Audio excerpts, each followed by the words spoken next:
Do we all agree with that? That the legal theory of critical race theory is not what the debate is about?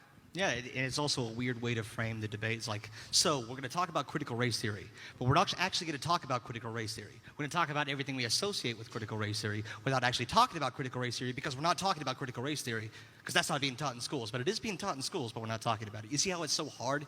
We've not had a debate on critical race theory yet because we don't know what it is, or at least we don't know what people mean when they say it, because critical race theory is a very esoteric academic theory that's kind of boring. It's incredibly complicated, but at its basic idea, it holds that race is a social construct, one born of power, not based in biology. So it says that basically, you tell me if this is a Marxist idea or not, that it holds true that all men are created equal, all racial groups are created equal. And therefore, if we see vast disparities in outcomes that we see from these racial groups, there must be some sort of policy that is keeping people from being the individuals that they could be. Race is something placed upon individuals that keeps them from realizing the American dream. And that's what critical race theory is.